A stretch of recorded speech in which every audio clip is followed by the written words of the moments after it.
today. There was a whole lot going on at UFC 321 that had a lot to do with eyes. So if you were to ask me, did your eyes see Tom Aspinall quit in the main event? I would tell you no. But my eyes did see that Ciryl Gane was probably on his way to winning that round. Also, if you ask me if I saw the greatest strawweight title fight ever, I would say no. But my eyes did see the UFC get the champion that they wanted. And my eyes saw a man unalived in the middle of the octagon.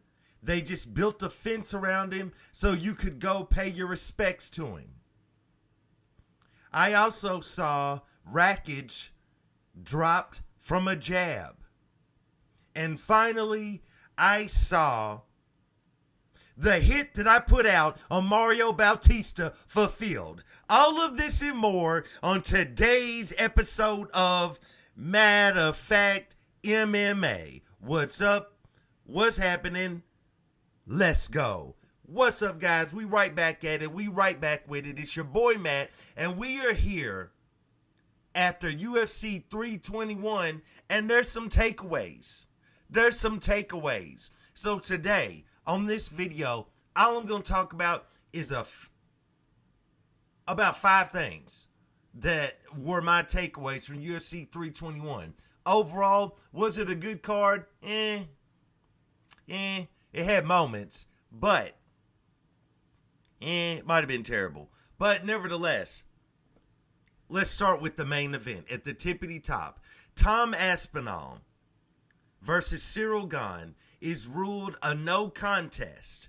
Tom Aspinall keeps the championship, but there was no real fight. This was due to Ciryl Gane getting a little eye happy with his 2 fingers and poking out the eyes of Tom Aspinall. And after a dry cloth, maybe it was a damp cloth to the eye, referee checking, Herzog all up in his ear asking him what he wants to do, the fans booing, Tom Aspinall could not continue via the eye poke. Now, let's keep it honest. Let's keep it real. Did Ciryl Gane poke Tom Aspinall in the eye? Yes, he did. Did he poke him in both eyes at the same time with his fingers? Yes, he did. Has Ciryl Gane poked a lot of other guys in other fights in the eye? Yes, he did. Is he known to low blow? Yes, he is from time to time. Does he punch guys in the back of the head? Ask Volkov about that. I was about to say Volkanovski. I hope he didn't punch Volkanovski in the back of the head, because that's the end of Alexander Volkanovski. But Volkov, ask him if he got punched in the back of the head by Gane. So, with that being said, there's definitely a lot of times where Ciryl Gane is on the opposite end of a foul, and he's the one that did the foul. So, the internet has been lit on fire with Tom Aspinall quit. Tom Aspinall could have continued. Tom Aspinall quit. A lot of that was set forth by professional troll Chael Sonnen and semi-professional pro Anthony Smith. With that being said, Tom Aspinall did not quit. Tom Aspinall could not continue after receiving a horrible double eye poke. That's what it is. Those are the facts. All right? That's coming from a guy with John Jones on his wall. Tom Aspinall is not a quitter. He did not quit. If the man could not continue, the man could not continue. And that's just what it is. None of y'all was in his head to be able to see what he could see out of his eyes, which seemed like he couldn't see nothing. So, with that being said, one thing that Tom Aspinall fans do need to note is that no one is saying he was dominating or anything like that, but Ciryl Gane, in my opinion, not the fight, but was on his way to winning the round. Let's make that clear. I'm not saying Ciryl Gane was going to win the fight and beat Tom Aspinall, but I am saying he was on his way to winning that round. If that round played out the last few seconds, because I believe it was stopped around 4:35 or so of the first round, if that round would have continued, maybe in those last few seconds, Tom Aspinall would have landed something. I don't really think that he would have. And Ciryl Gane, I believe, would have won that one round. He was active with the jab.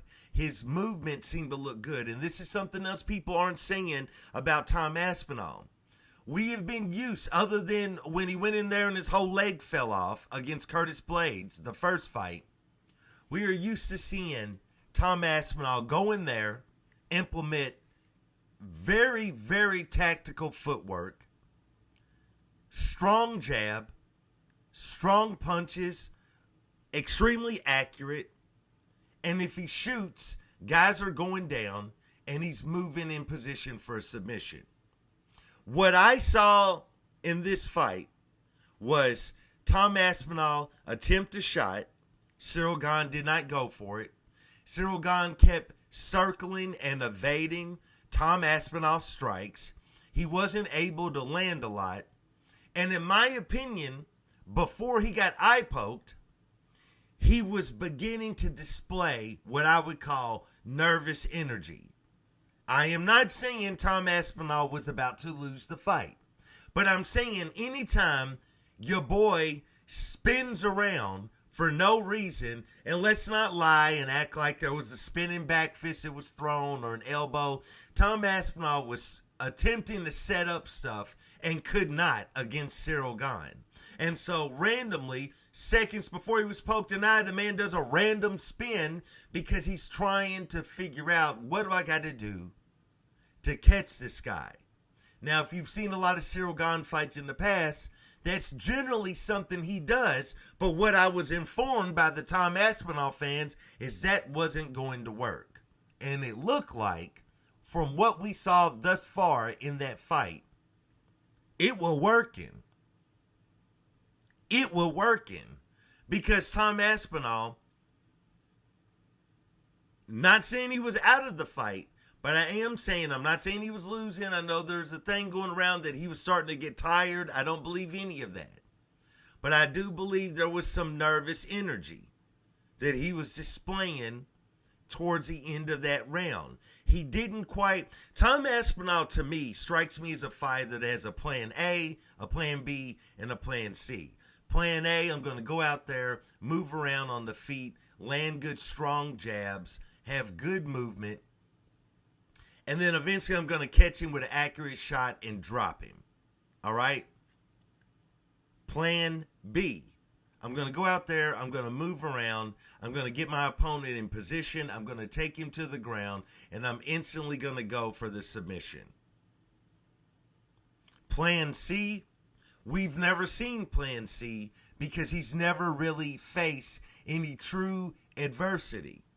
So from what I was seeing, Plan A, that thus far in the first round, was not quite clicking.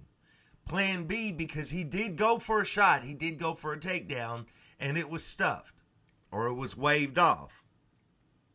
Not saying that he couldn't get Ciryl Gane down, but that's what happened. Plan B didn't work. And I believe Tom Aspinall hasn't had many situations where he's had to go to Plan C. And so I think he was trying to set up whatever his Plan C is, and then he was poked in the eye, double poked. So, in my opinion, that's what I saw. Did Tom Aspinall quit? No, he did not. Is he soft? No, he's not. He's the heavyweight champion of the world, bro. And for the last year and a half, y'all been going around talking about he's the new GOAT. So let's not turn on the man right now. If he's your GOAT, then claim him as your GOAT, right? Or your future GOAT, claim him as your future GOAT. But what I will say is, don't act like he was going out there and putting a beating on Ciryl Gane, because he was not. So, with that being said, Dana White, he's an interesting individual. I know a lot of people were upset at a lot of people were upset that Dana White didn't really seem to have a ton of sympathy for Tom Aspinall that night. He seemed to be kind of like blowing him off and kind of acting like he could have continued when he couldn't have. And my question to you all is, where have you been the last 25 years of MMA with Dana White? Because that's what Dana White does. All right? Of course Dana White wanted Tom Aspinall to continue with one eye. He'd want him continuing with no eyes. It's Dana White. He's a legit old school scummy promoter, bro. What do you expect from him? Of course he wanted the man to continue, and of course he's going to act like Tom Aspinall quit when he didn't continue. But you also got to understand, bro, they're over in Abu Dhabi. Okay? Abu Dhabi pays a fine penny, a fair amount of coin to bring the UFC over there to do big events. And what they delivered was a heavyweight fight that the fans weren't clamoring for, and that's all John Jones's fault. I will admit that, with the man on my wall. That's John's fault. But it wasn't a title fight anybody really wanted to see. And then your co-main event wasn't a title fight that we all wanted or clamored for or that we talked about. And that's what that is. So Dana White was already going into the Lion's Den in Abu Dhabi. They were not happy with the UFC. Then the co-main event title fight, it delivered an outcome that is satisfying to all the goons out there and the UFC who are looking to sell a champion, but it wasn't the most exciting, action-packed fight or the most skilled. And then that main event was rough. It was tough. It was sad. It was horrible. Dana White was having a bad night, bro. Of course he ain't get ready to go out there and take up for his champion. You know what I'm saying? He ain't Eddie Hearn. You know what I'm saying? He's not a promoter with somewhat of a heart. This is Daddy Warbucks, 7.7 sold to Paramount Dana White, bro. Check his history. He ain't worried about Tom Aspinall. Of course he's going to prop up Gane. Why? Because he's looking to set up the rematch. And you can't go into the rematch down in Ciryl Gane and propping up Tom, because that's the way they already went into this fight. They already went in propping up Tom that he's the future GOAT and that Ciryl Gane is not going to be a challenge. But if you use your eyes, not Tom Aspinall's because he can't see, you would have saw that Ciryl Gane, while he was only ahead by about 3 strikes, had your boy slightly nervous. And we wanted to see what his plan C was, but we never got to see it. Shout out to Tom Aspinall. It's a tough break. He was out for like 15 months. He came back. He did the work. He was ready to fight. He gets poked in the eye. And that's sad. I feel sad for him. Can't wait for the rematch. Tom go out there and beat the brakes off of him next time. And let's get it cracking. Let's move on. Let's talk about the co-main event where Mackenzie Dern is crowned the new Strawweight Champion of the World after she defeats Virna Jandiroba. Or is it Jandiroba? I heard it both ways on the UFC broadcast. Here's what I would say about this fight. And shout out to Lorosenko. Shout out to Lorosenko. For one, John Anik is always on his job. DC will derail a broadcast faster than a railroad spike out of place. He will derail that ish. You know what I'm saying? But Lorosenko was making extremely valid points the entire night. And what she said about something that Mackenzie Dern said and how Mackenzie Dern fights is Mackenzie Dern said that she knows she doesn't have the absolute most technical or best striking, but she knows that she's a dog. And she knows that a lot of females that she encounters in the octagon tend to shell up, get nervous, or not be able to handle when Mackenzie Dern recklessly goes in there throwing hands, looking to make it a sloppy fight. And we've seen that a lot before, not just in female mixed martial arts, but in men's. A lot of fighters have done well by going in there and making it a slop fest, and it completely throws off an extremely technical fighter, and they're not really sure how to handle that. All right, that's what we've seen before.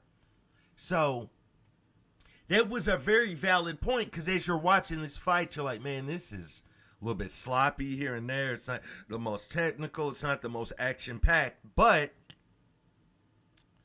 to Mackenzie Dern's credit, she at least has recognized that tactic of coming with those sloppy hands, throwing those wild fists at her opponent, tends to, if anything, throw them off their game plan, which works better for her to try to get the fight to the ground and submit her opponent, or to catch her opponent with a reckless shot and finish them off with a good club and sub. As they fall to the ground, she moves over them and locks in a submission.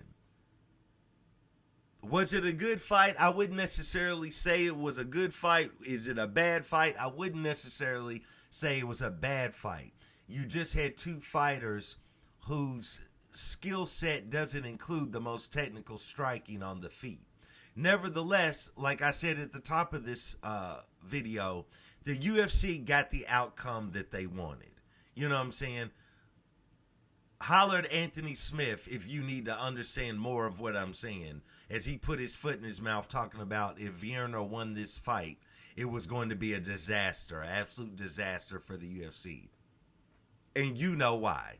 So, with that being said, Mackenzie Dern is your new Strawweight Champion of the World. Shout out to her. Outstanding feel-good moment when she brought her daughter into the octagon. And when you look at Mackenzie Dern's journey, did you ever really see Mackenzie Dern becoming a champion?